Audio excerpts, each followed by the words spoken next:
자, 또다시 수요 성경 통독 시간 나오신 그 걸음 주 예수 그리스도 이름으로 축복합니다. 그러나 원래 지금 이 걸음은 우리에게 가장 기본적인 걸음이라 믿습니다.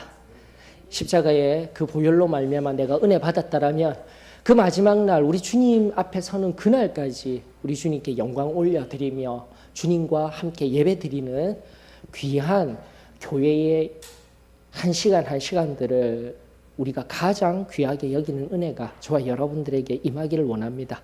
그것이 기본입니다. 그 기본을 온전히 묵묵히 지키며 나아가는 그 삶이 이기는 믿음, 온전한 승리의 걸음의 밑거름이 되어진 줄로 믿습니다. 우리 그렇게 걸어가십시다. 자, 오늘 호세아 마지막입니다. 14장 호세아서 마지막 장.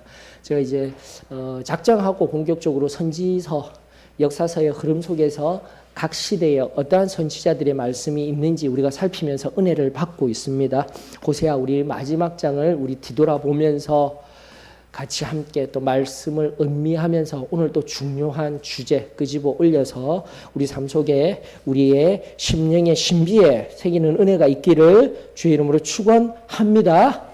자, 여러분들 신앙생활에 있어서 특별히 승리의 삶을 살아가는 우리들에게 가장 중요한 하나님이 주신 능력이 있다라면, 제가 강조하는 능력이 있다라면 무엇이라고 하였습니까? 인애와 사랑. 좋습니다. 인애와 사랑. 그 인애와 사랑이 여호와께로 말미암는 그 인애와 사랑이 우리들 삶에 늘 나아가게 하는 원동력이 됩니다. 또요. 넘어졌을 때 또다시 낭망하였을 때 그때 능력이 되는 것은 무엇이죠? 회개입니다, 여러분들.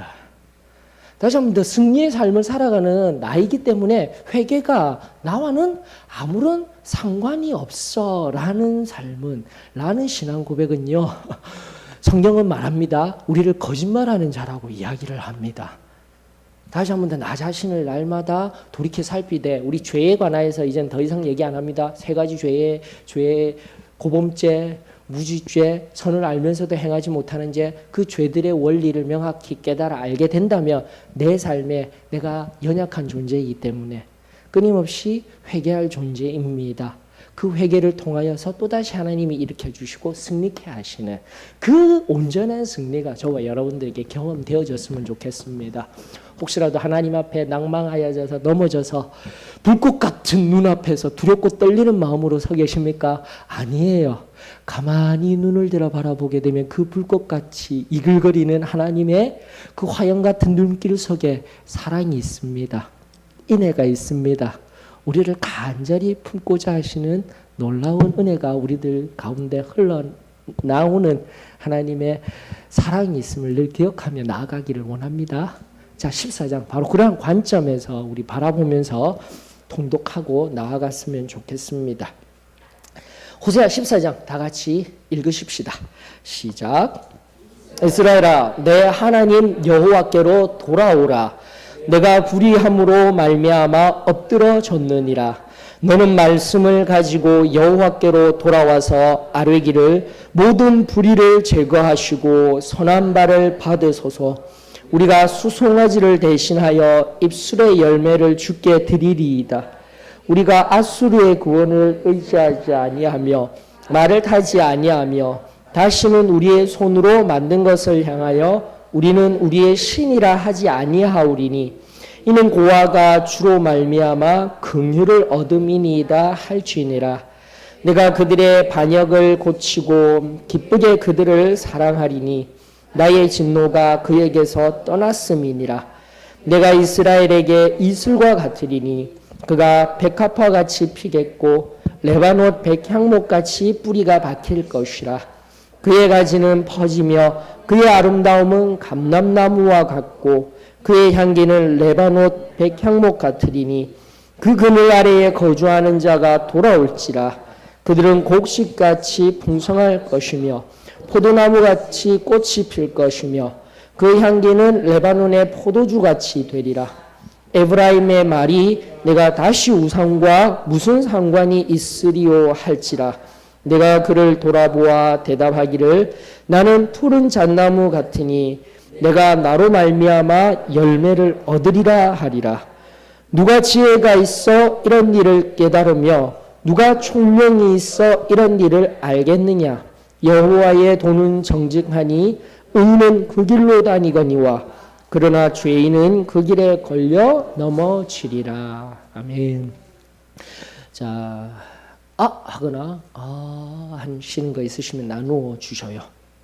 비교적 짧은 하나님의 말씀이라 이해하시는 데는 어려움이 없을 줄로 압니다. 다만 용어들이라든지 묵시적인 관점에서 묵시까지도 가지 않습니다. 다 일반적으로 우리가 알 수 있는 용어들입니다. 혹시라도 질문이 필요하시거나 깨달음이 있으신 말씀이 있다면 나누어 주십시오. 예. 우리가 수송아지를 대신하여 입술의 열매를 주께 드리리이다 이랬는데 이때 입술의 열매는 회개를 뜻하는 건가요? 그거 이제 다룰 겁니다. 그러니까 지금 다룰 게 뭐냐면은 중요한 부분이 뭐냐면은 결국은 1절로부터 4절까지가 바로 1절로부터 3절까지가 우리 중요한 한 오늘의 주제인 회개를 다루면서 4절에 그 회개에 따른 결과가 등장하고 있으며 또 5절로부터 8절까지 그에 따른 회개를 근거로 합니다. 이건 정말 신앙의 중요한 요소예요. 회개 없는 하나님이 주시는 복은 없습니다. 아멘이시죠? 내가 죄를 가지고요 하나님과 거리낌을 가지고 복 받는다? 그것은요 하나님이 주시는 복이 아니라 사단이 우리들에게 주는 복이라고 생각하셔요.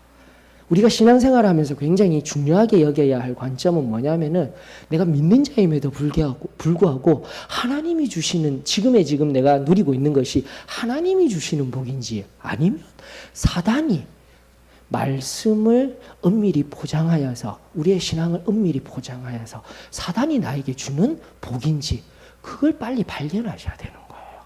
중요한 관점이에요. 다시 한 번 더.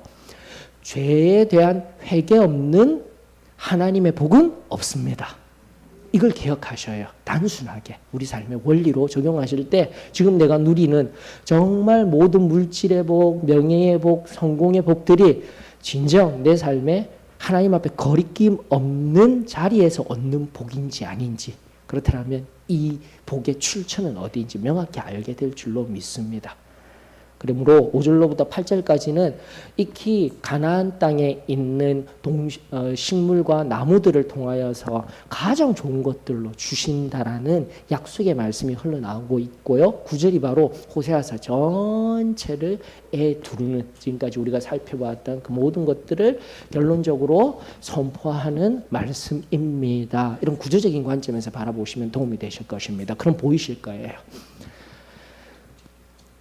그래서 2절에 입술의 열매에 관하여서 다룰 겁니다. 1절에서 4절을 주축으로 하여서 일단은 복은 여러분들이 잘 알고 있으리라 믿고 1절에서부터 4절, 9절을 통하여서 또 하나님의 말씀의 의미들을 우리 새기며 나아갔으면 좋겠습니다.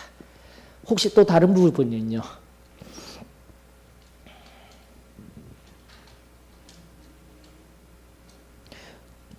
포도나무, 레바논의 백향목 이런 것은 이제 성경서에서 보아서 좋은 건 줄 알겠는데 혹시 그 8절의 잣나무 보이십니까? 8절 하반절 그러니까 이 복의 모든 결과에 가장 좋은 것들로 아는데 푸른 잣나무라고 되어 있죠. 푸른 잣나무 같으니 일반적으로 이제 소나무 같은 모습으로 되어 있어요. 굉장히 곱게 뻗은 나무인데 얘가 백향목만큼이나 단단한 거예요. 여러분들 이 말의 의미는 잣나무라고 표현된 이 말의 의미는 바로 그 신앙의 상태가 어떻다라고요. 흐물흐물거리는 상태가 아니라 바로 이 내적인 능력이 세상 속에서 죄 속에서 그 모든 것들이 이 푸른 잣나무와 같이 튼튼하고 단단한 신앙의 자리로 돌아올 것이다. 무엇을 통하여서요? 돌아오라는 그 회개를 통하여서 돌아올 것이다 라고 성경은 말하고 있습니다. 그러므로 다시 한 번 더 그로 말미암은 많은 열매 푸른 잣나무와 같이 단단한 삶의 자리에서 튼튼한 신앙의 자리에서 많은 열매들을 맺는 것이 진정한 복입니다라는 것을 우리에게 알려줘요. 이해되셨습니까?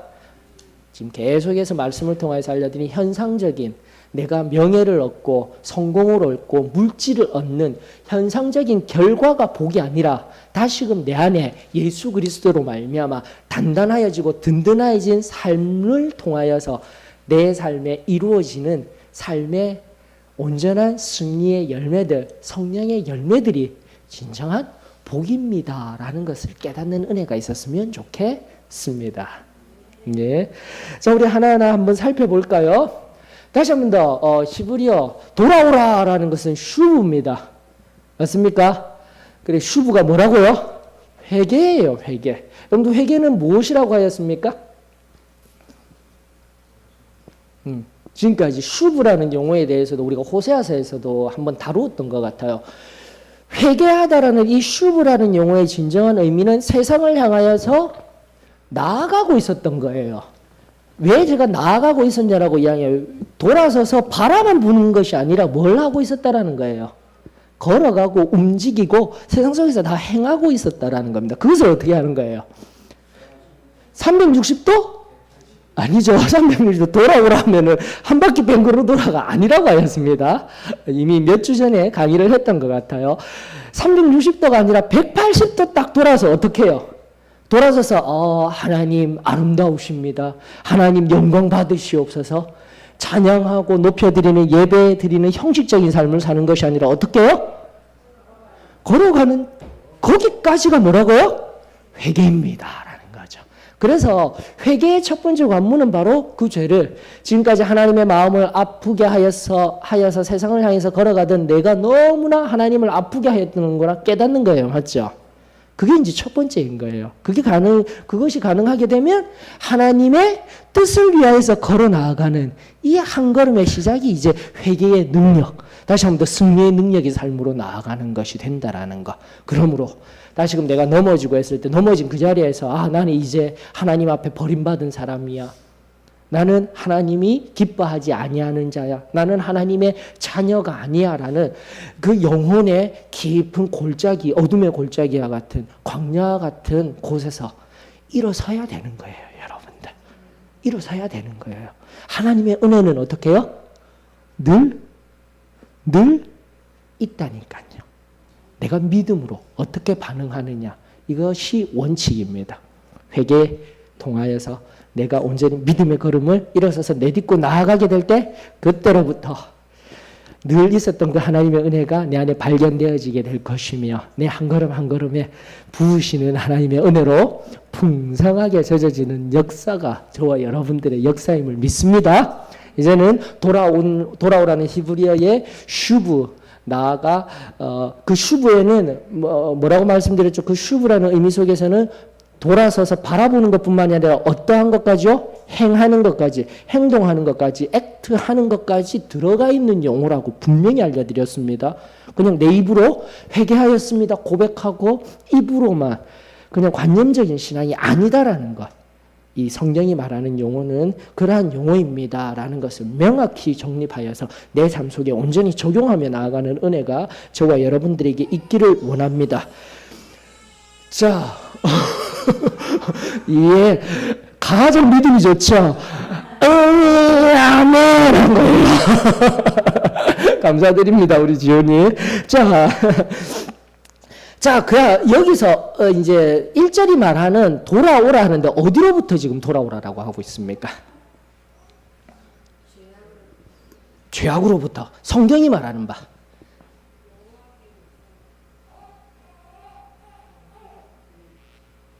불의함으로 말미암아 넘어져 있는 자리로부터입니다. 맞죠? 1절을 명확하게 살펴서 우리가 관찰하여서 해석하면. 그럼 우리를 넘어뜨린 그 불의함이라는 것은 무엇일까요, 여러분들? 불의함. 구체적으로 얘기하면 명사시키면 우상숭배가 있었고요. 호세아서에 또 뭐가 있었죠? 불만, 불평.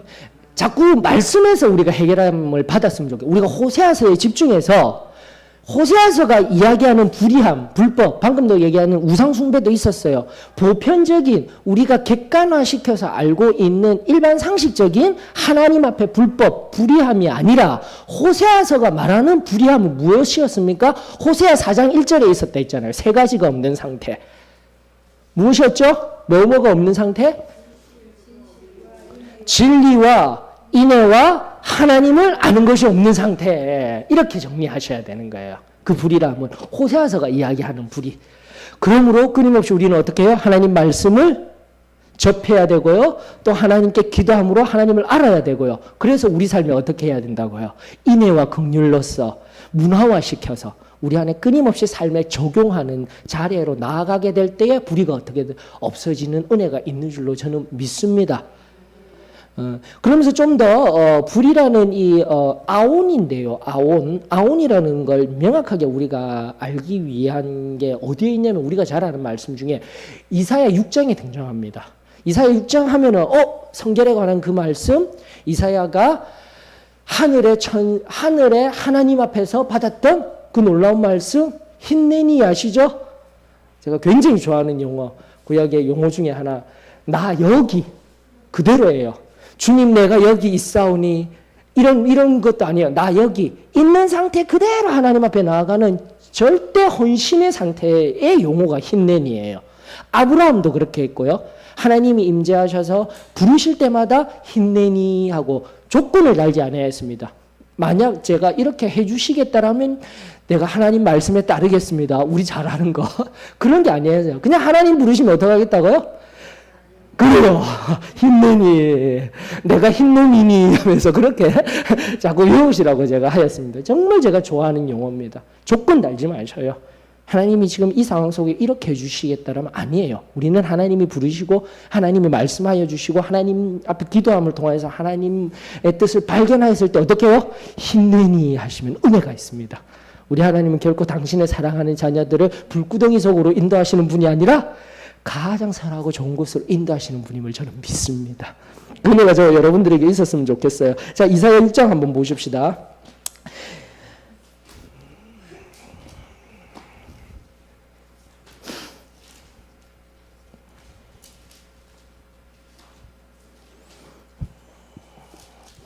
자, 이사야 6장에 보면 6절에 스랍 중에 하나가 부젓가락으로 제단에서 짚은 바 그 핀 숯을 손에 가지고 내게로 날아와서 하면서 6장 7절이 중요합니다. 6장 7절 구약 974페이지 다 같이 읽습니다. 시작.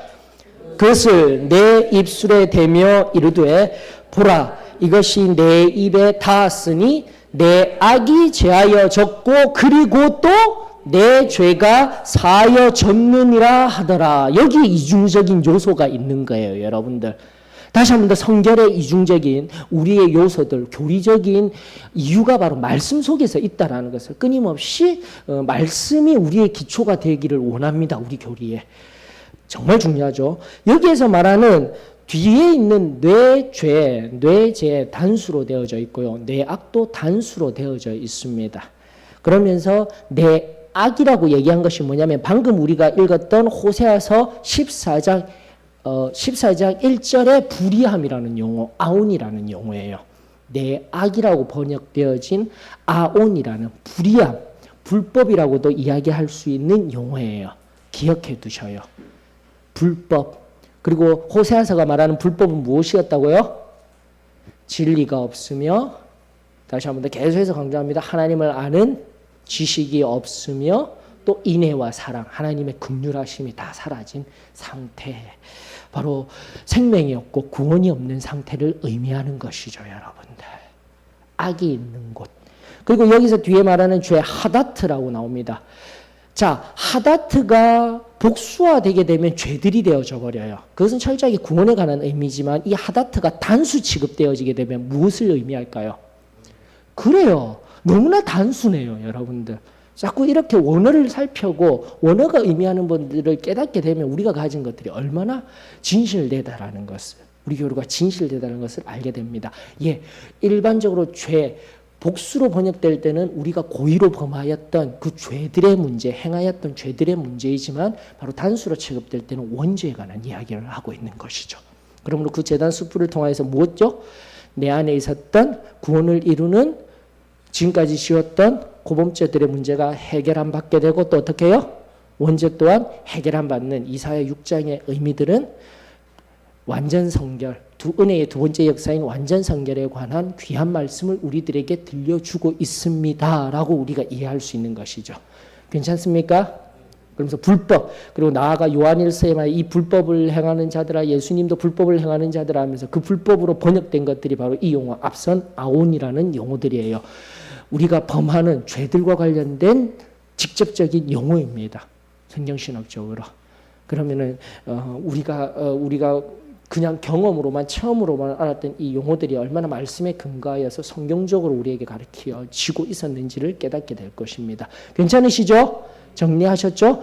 그래서 이사야서 6장 7절은 꼭 체크를 하셔서 아직도 만약에 구원받고 머물러 계시다라면 내 안에 뭐요? 원죄도 해결함 받아 성결함 자리에 나아가고요. 그래서 또 한 번 제가 말씀드렸죠. 저같이 복잡한 사람은요. 디테일하게 뭔가를 나누려고 하는 사람은 성결함 받고도 한참 있다가 성령 침례가 오더라니까요. 이렇게 복잡하게 생각하는 사람. 그러나 단순하신 분들은 있죠. 성결함을 받을 때 그래서 내가 성결함을 받았는지 잘 모르겠어요 하는 분들이 오히려 더 많더라고요.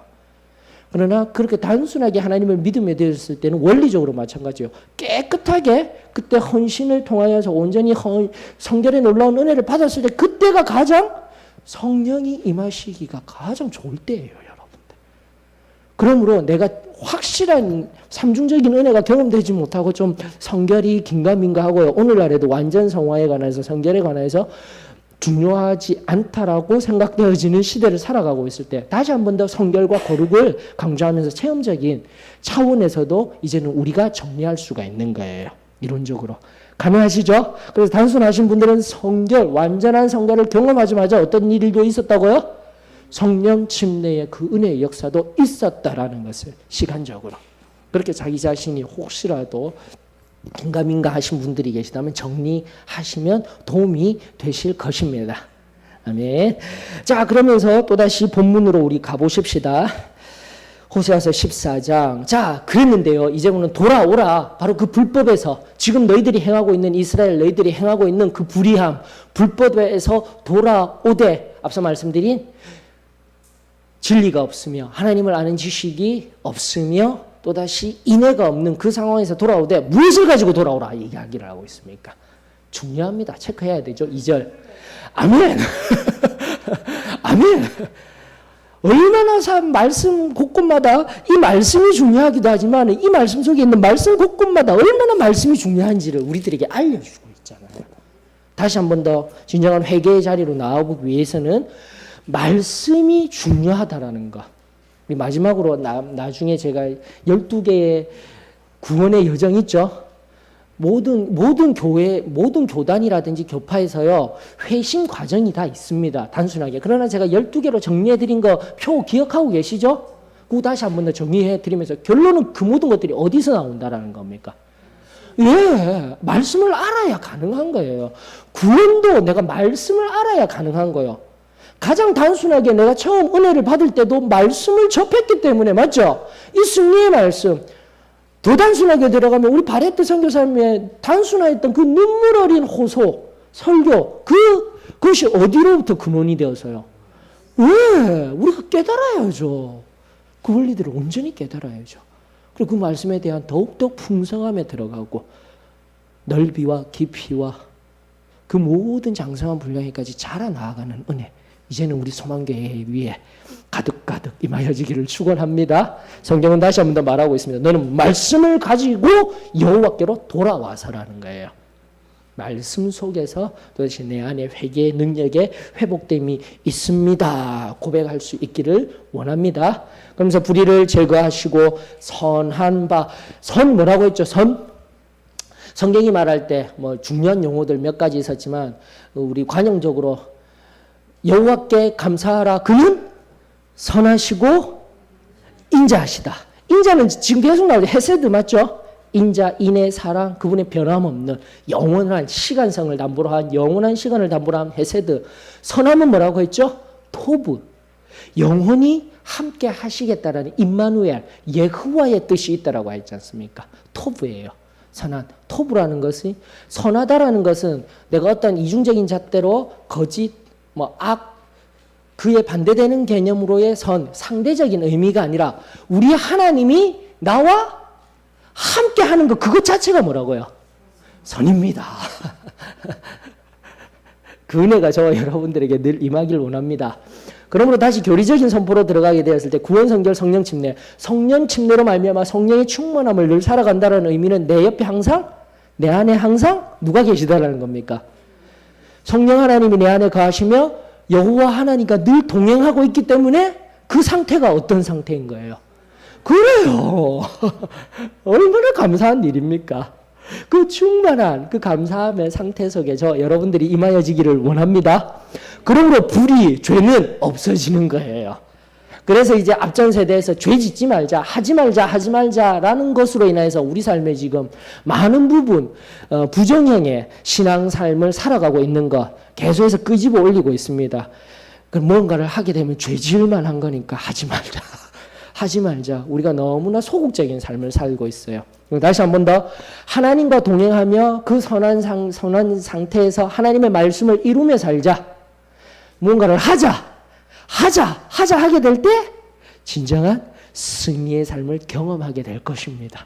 그러므로 가만히 있는 삶, 오히려 이 시대에는요, 내가 악한 자리로 하나님과 함께하는 선한 자리로 나아갈 수 없음을 인지하고 죄짓지 말자라는 그 상황 속에서, 물론 그 단순한 믿음은 제가 압니다. 그러나 그것이 문화화되고 고착화되고 시간의 흐름 속에서 우리의 모든 신앙을 화석과 같이 만들어버렸어요. 이것은 다르게 의미하면 바리새적인, 겉으로만 방긋방긋 하여진 외식자라는 얘기를 들을 수 있는 요인이 우리 속에 있다라는 것, 우리가 깨달아야 되는 것이죠. 행하지도 않고 예배 드리러 오는 자리에도 안 와. 기도도 안 해. 가장 기본적인 신앙도 안 해. 그러나 나는 승리 생활한다고 자부하고 있는 우리 안에 숨은 바리새적인 우상 깨트려질지어다. 정말 중요한 부분들입니다. 구약으로부터 지금까지 하나님의 말씀의 원리 속에서 흘러나온 이 놀라운 진리가 저 여러분들에게 임하여지기를 원하며, 다시 한 번 더 하나님의 선한 바, 우리가 선한 자리에서 진정으로 하나님과 동행하며 하나님께 되돌려드리며, 하나님 오늘도 승리하였습니다. 하나님 죄 가운데 있지 아니하고 하나님과 동행하며 지금 이 자리에 나왔습니다. 그 영광 받으시기를 원하시는 거예요. 물질로 많이 하고 내고 이게 아니라 정말 하나님 앞에 순전한 자가 되어 하나님과 함께 동행하며 하나님 앞에 찬송 올려드리며 입술의 열매 올려드리며 나아가는 그 온전한 상태가 하나님께서 기쁘게 받으시는 영광입니다. 그 영광으로 되돌려드리는 은혜가 저와 여러분들에게 있기를 원합니다. 그래서 이제 우리의 수송아지, 즉 지금까지 제사 그냥 위선적으로 드리고 아무렇게나 드리고 하던 그 수송아지를 드린 제사가 아니라 어떠한 열매요? 네, 입술의 열매. 앞서 우리 한자매님이 여쭤보신 것과 같이 입술의 열매가 무엇일까요? 성경이 성경으로 해석하도록 해야 됩니다. 이 구약의 말씀을 끄집어 올린 신약의 말씀이 있어요. 무슨 말이냐면 지금 이 호세아서 14장 2절의 말씀을 근거로 하여서 어떠한 결론을 일으킨 신약의 말씀이 있으니 히브리서 13장 15절이에요. 가보십시다.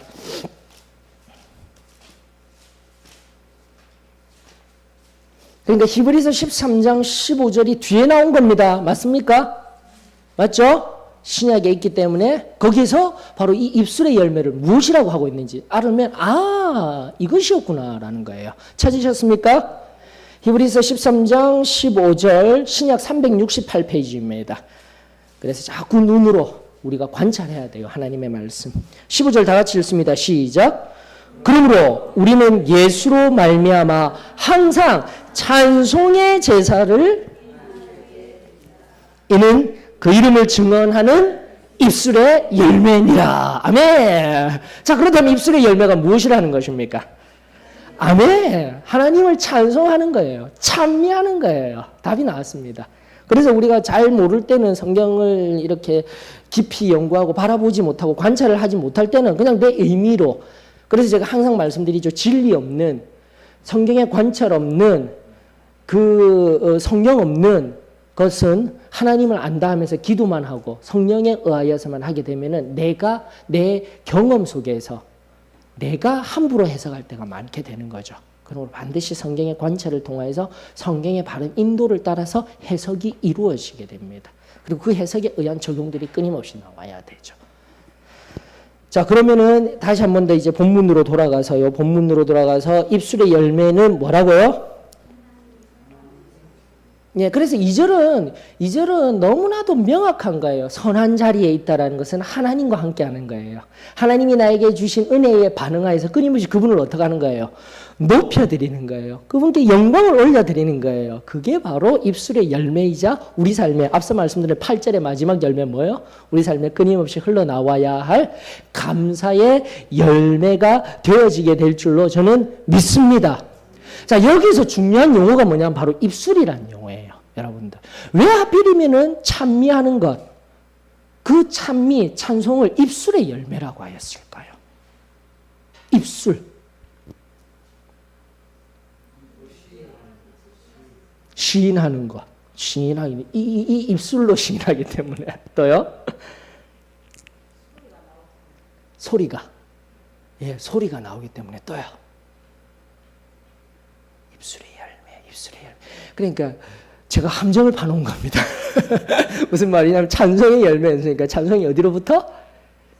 입술로부터. 근데 다시 한 번 더 말해요. 찬송이라는 찬미라는 것은요. 제가 이미 강의하였습니다. 입술로만 나오는 것뿐만이 아니라 어떻게 해요? 마음으로도 찬송하고 찬미할 수 있고요. 또 우리의 삶에 하나님과 온전히 동행하며 나아가는 선한 일들을 하는 그 걸음도 뭐 하고 있는 거예요? 하나님께 찬미하고 있는 거예요. 이게 성경적인 관점입니다. 맞습니까? 그렇다면 이 입술의 의미가 정확하게 무엇일까? 근데 이 입술이라는 히브리어 사파예요. 이 사파의 원뜻이 뭐냐면요. 바로 가장자리라는 뜻입니다. 가장자리 테두리. 가장자리 테두리. 그러므로 2절의 완전한 지금 우리가 1, 2절을 통해서 완전한 해석은 우리가 성경을 통해서 해석되어지는 것은 우리의 중심으로부터 다시 한 번 더 구원을 통해서 성결을 통해서 온전히 깨끗하여져서 죄가 우리 속으로부터 임한다기보다는 우리의 삶의 전 가장자리 그 끝에부터 99%는 하나님 뜻대로 살아가지만 남겨진 1%가 아니라 바로 그 가장자리 그 삶의 모든 것으로부터 어떠한 상태에 있는 거예요? 선한 상태에서 하나님께 올려드리는 그 찬양과 영광의 상태가 바로 완전한 성화의 자리에서 항상 하나님 앞에 나아가는 그 상태가 진정으로 입술의 열매, 찬미의 상태가 될 수 있음을 우리들에게 증거하고 있습니다. 그러나 다시 한 번 더 말씀드리면 우리 완전하지 못해요. 맞죠?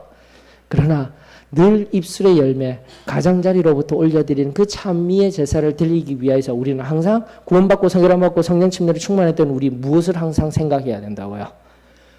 성결, 거룩을 위하여서 항상 애쓰고 힘쓰고 완전 성화의 의미도 알려드렸죠. 구원받고 나서 점진적인 성화를 이루면서 떨어졌다가 나갔다가 아니라 항상 그 완전 성화를 경험한 완전한 영화의 상태를 어떤 시점에서 성결함 받았을 때 경험했기 때문에 좀 떨어지더라도 이 밑바닥에 있지 말고 바로 그 은혜를 사모하면서 항상 어떻게 해요? 그 완전한 성화를 경험하고 그 안에서 말하고 행하는 그 온전한 상태 속에 나아가는 것. 그것이 하나님을 기쁘시게 하는 온전한 찬미의 삶임을 저는 믿습니다. 말씀이 우리들에게 알려주시고 깨닫게 하시는 바. 그러므로 우리는 끊임없이 하나님 앞에 성결한 은혜의 자리에 나아가도록 늘 분투하는 삶을 살아야 되는 거예요. 죄와 싸우며 죽기까지 우리 주님을 꼭 붙들며 나아가는 은혜. 그러나 그 죽기까지 붙드는 것 또한 누구를 붙어요? 하나님이 하시는 거예요. 엄밀히 얘기하면. 그러나 하나님이 하신다라고 제가 말씀드렸죠. 은혜주의자로 흘러가게 되면 하나님이 하실 것이기 때문에 제 상태를 내버려 두는 것. 그건 온전한 성경적인 믿음이 아닙니다. 지난 강의하면서 스톡데일 패러독스 얘기해 드렸죠. 합리적인 현실주의와 미래지향적인 낙관주의는 병합될 수 없는 논리적 모순을 가지고 있어요. 그래서 패러독스예요. 그러나 그 스톡데일이라는 분이 바로 그 베트남 그 베트콩이 관할하고 있던 그 포로 수용소에서 경험하면서 또 나아가 죽음의 수용소 앞에 저 그 유명한 분, 그 박사님 성함을 잊었습니다. 그 2차 세계대전 당시 유대인 포로 수용소에서 살아온 심리학자가 쓴 책 죽음의 수용소 앞에 의미론적인 심리 치료법을 개발하신 아주 유명하신 분이신데 갑자기 생각이 안 나요. 하여튼 그분과 통해서 결국은 그 의미를 향해서 미래지향적으로 나아가기 위해서는 지금의 무엇을 살펴야 된다고요? 냉혹한 현실인식이 필요하다라는 겁니다. 제대로 된 현실인식 없이 내 삶을 살핌 없이 그저 막연한 낙관주의, 목적 없는 낙관주의, 그것은 우리를 오히려 더 병들게 할 수 있는 치명적인 독이다라는 것을 그 스톡데일 패러독스를 통하여서 그 베트남 그 포로 수용소에서 지금 상황에서 견디고 이겨야 된다는 이 처참한 상황을 인식하고 난 다음에 미래를 바라보면서 미래의 의미를 부여하면서 그렇게 마음을 다스리게 될 때 견딜 수 있는 것과 같이 우리 신앙도 마찬가지예요. 다시 한번 더 은혜주의는 현실, 합리적인 현실 없이 그래서 합리적인 낙관주의라고 이야기를 합니다. 합리적인 낙관주의. 우리 신앙도 마찬가지예요. 지금 이 삶 속에서 내 삶을 뒤돌아보게 되면 정말 연약함 투성이이지만 우리 하나님의 은혜로 말미암아 또 아마 그 은혜 속에서 내가 회개함으로 말미암아 죄는 내버려 두면 안 돼요. 그냥 하나님 은혜로 인해서 나 천국 가겠지? 그게 아니라 다시 한번 내 상황을 살피며 끊임없이 오늘의 놀라운 능력, 돌이키는 회개의 능력, 나아가 사람과의 관계성에서 배상하고 관계를 회복시키는 그 삶을 끊임없이 내 지금의 현실에서 온전히 이루어드리며 나아가게 될 때에 진정한 은혜가 우리들 가운데 주어질 수 있습니다라는 것을 통합적으로 우리가 오늘 말씀을 통해서 이해하였으면 참으로 좋겠습니다.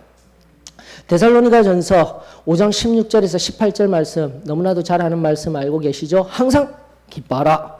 쉬지 말고 기도하라. 범사에 감사하라. 여기서 범사라는 것은 우리 삶의 끄트머리, 우리 삶으로부터 모든 일들에 뭐 하라고요?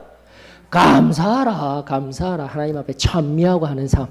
바로 이 삶이 되어져야 합니다. 이는 그리스도 예수 안에서 다시 한 번 더 내가 되는 것이 아니라 예수 그리스도 안에서 있으며 지금도 이야기하는 14장 2절이 이야기하는 선한 상태 주님이 나와 늘 함께하는 그 상태 안에 거하게 될 때 그리스도 안에서 너희를 향하신 하나님의 뜻이니라.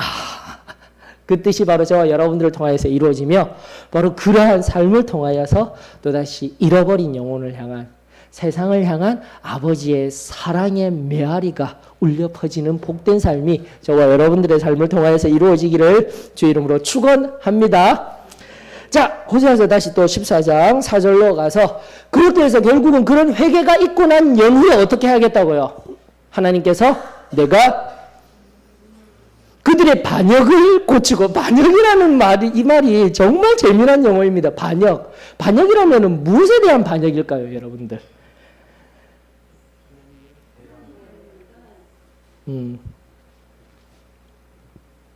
하나님을 배반?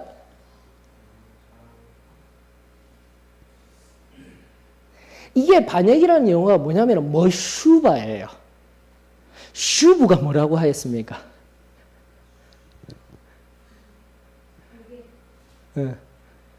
방금 회개라고 했죠. 그리고 슈브라는 뜻이 돌아가다라는 뜻이에요. 근데 앞에 머슈브가 붙어서 어떻게 되어지냐면 이게 바로 반역이라는 이 머슈브라는 용어가 360도예요. 진짜 재밌어요.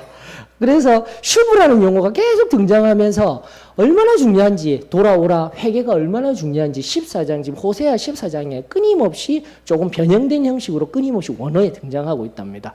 그러면서 슈브된 상태에서 슈브를 한 거예요. 그러니까 어떻게 된 거예요?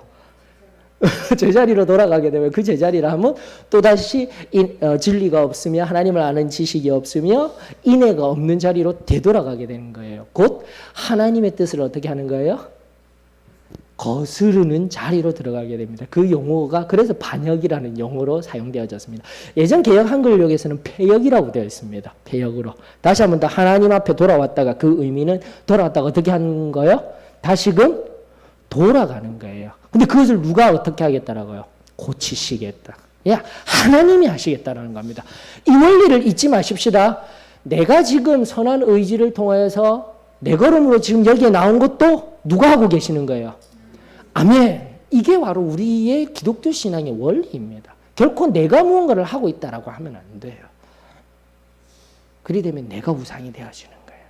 그래서 하나님께서는 결코 3절을 통하여서 앗수르의 구원을 의지하지 아니하면 말을 타지 아니하면 전부 다 내가 하는 거예요. 우리의 손으로 만든 우상을 내가 만들지도 아니하게 될 것이며 고아가 주로 말미암아 우리 주님으로 말미암아 긍휼을 얻은 같이 모든 것을 고침을 받으며 또다시 기쁨으로 진노가 그에게서 떠나게 하겠다라는 이 복된 말씀, 참된 복음이 선포되고 있습니다. 14장 1절로부터 4절. 우리가 그냥 아는 단어는 6장 6절의 말씀, 순종, 뭡니까? 인애가 제사보다 낫습니다. 이런 용어들만 알았었잖아요. 호세아서를 통해서 아주 단편적인 지식이었지만 다시 한 번 더 호세아서는 구약의 복음서입니다라는 것이 왜 그러한 정의가 가능한지를 우리가 호세아서를 이번에 깊이 살피면서 깨달아 알게 되었음에 이 시간 감사를 드립니다. 그러면서 이제 9절로 한번 가볼까요? 9절. 자, 9절과 함께 호응되는 말씀이 있어요. 다니엘서 12장으로 한번 가보십시다. 앞에 있습니다. 호세아 바로 앞에 다니엘서가 있어요.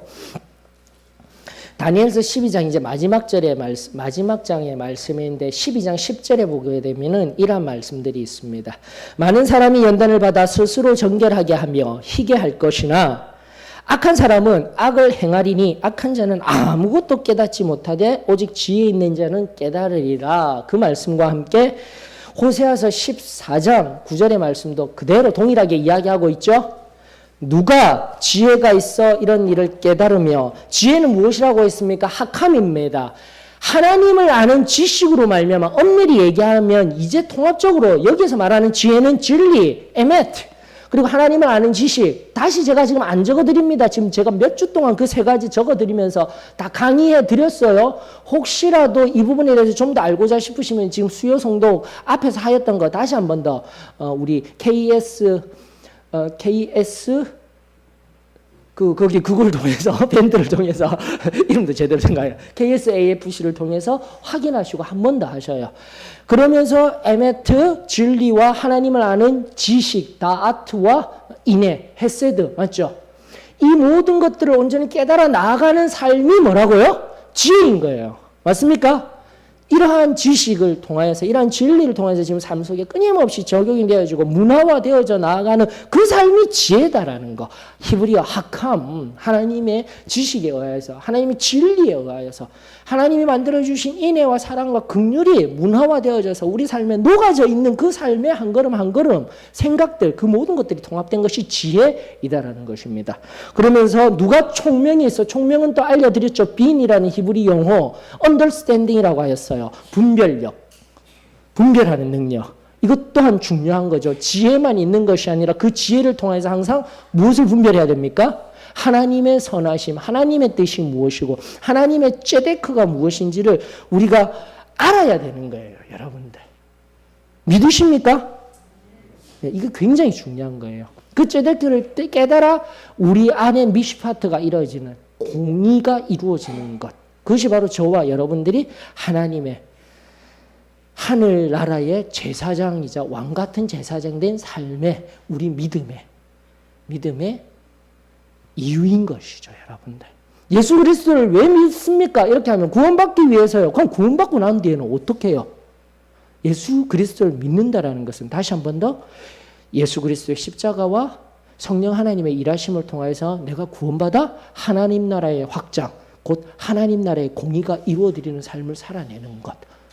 우리의 교리적인 선포로는 승리의 삶을 사는 것. 성경은요, 한결같이 끊임없이 우리들에게 말씀하여 주시고 우리들에게 권면하여 주시고 우리들을 인도하여 주셨음에 이 시간 감사를 드립니다. 다시 한 번 더 여호와의 도. 여호와의 도는 또 무엇이죠? 하나님의 다시금 돌아가서 말씀입니다. 하나님의 말씀. 다시금 말씀을 통하여서 그 말씀 속에서 또다시 성령의 인도하심을 통하여서 우리의 삶이 여호와의 도의 정직함 속에서 그 길 속에서 온전히 걸어가느냐 아니면은 그 여호와의 도의 정직함, 이 정직하다라는 용어는 이렇게 고다 있다, 고든 이런 의미거든요. 정직이라는 용어라기보다 고든. 그래서 저와 여러분들 좀 세상을 향해서 세상은 이렇게 가라고 하면서 부득이함으로 내가 지금까지 이렇게 갈 수밖에 없습니다가 아니라 어떻게 해요?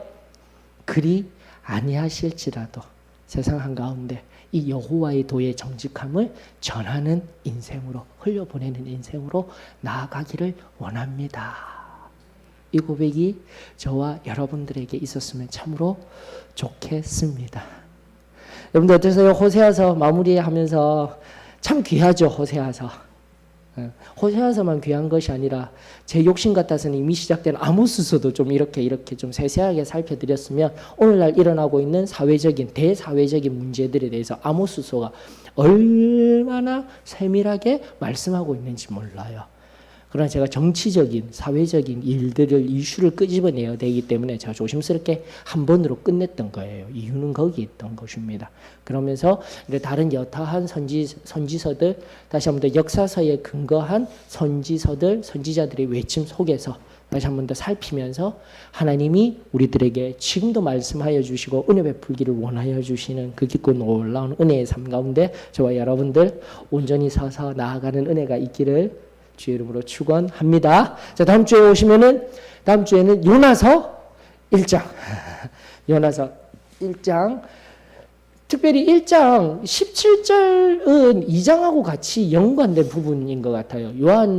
요나서 1장 1절에서 16절까지를 또 본문으로 하여서 우리 다음 주에 함께 상고하며 나아가는 시간 가지도록 하겠습니다. 예, 감사를 드립니다. 이재선 형제님 기도해 주시고요. 마치고 난 연후에 또 질문이 있으시면 질문 받도록 하겠습니다.